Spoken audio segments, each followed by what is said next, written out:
ভোটারবিহীন dummy নির্বাচন, তাহলে এটি অবৈধ নির্বাচন। তাহলে শেখ হাসিনার নেতৃত্বে যেটি ছিল সেটি অবৈধ পার্লামেন্ট, অবৈধ সংসদ সদস্য, অবৈধ প্রধানমন্ত্রী, অবৈধ রাষ্ট্রপতি এবং তাদের হাত দিয়ে যারা নিয়োগ হয়েছিলেন, সচিব বলুন আর বিভিন্ন কর্পোরেশনের কর্মকর্তারা বলুন, তারা প্রত্যেকেই অবৈধ এবং তাদের নিয়োগকৃত বিচারকরাও অবৈধ ছিলেন এবং তাদের দেওয়া রায়গুলোও ছিল অবৈধ।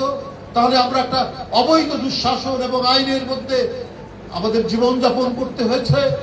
যাদের কারাগারে থাকার কথা, যাদের বিচার হওয়ার কথা, যাদেরকে চরম দণ্ড দেওয়ার কথা, তারাই রাজ্যের দণ্ডমুণ্ডের কর্তা হয়ে গেলেন।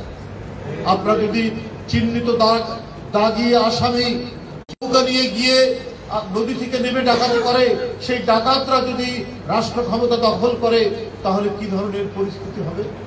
ঠিক একই পরিস্থিতি ছিল শেখ হাসিনা। তিনি সারা বাংলাদেশকে তার লোক দিয়ে, তার ঘনিষ্ঠ জনদেরকে দিয়ে ডাকাতদের গ্রাম বানাতে চেয়েছে, কিন্তু ছাত্র জনতা সেটি করতে দেয়নি, সেটা প্রতিহত করেছে। বাংলাদেশে এই ধরনের কাজ করা যায়। চেষ্টা করেছে জনগণের টাকা, কখনো রেন্টাল, কুইক রেন্টালের নামে তারা পাচার করেছেন, তারা পদ্মা সেতুর নামে টাকা পাচার করেছেন, তারা মেট্রো রেলের নামে টাকা পাচার করেছেন, তারা অন্যায়ভাবে অবৈধভাবে ইলেকট্রিসিটি ট্যাক্স বৃদ্ধি করে সেই টাকা পাচার করেছেন। হাসিনা বিভিন্ন নামে তার নিজের সম্পত্তি করেছেন, সেটারও তো খবর গণমাধ্যমে বেরিয়ে এসেছে। তাহলে আমরা কোথায়, কোন অবস্থায় আমরা বসবাস করেছি সেই সময়?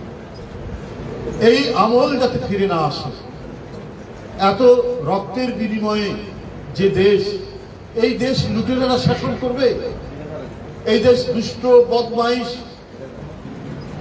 চোরা কারবারি এরা শাসন করবে, মাদক ব্যবসায়ী শাসন করবে এবং আক্ষরিকভাবে লিটারেলি তারাই শাসন করেছে। সেখানে মোদীকে প্রকাশ্য দৃশ্যমান একজন মাদক ব্যবসায়ী, তাকে এমপি করা হয়েছে।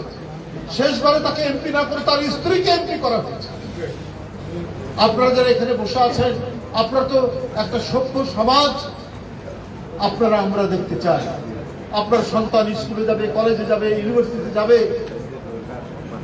ইঞ্জিনিয়ারিং কলেজে যাবে, মেডিকেল কলেজে যাবে, তারা লেখাপড়া শিখে তারা তাদের পেশা নিয়োজিত হবে। For more updates, follow us on Facebook, subscribe our YouTube channel, get the latest update on www.daily-sun.com.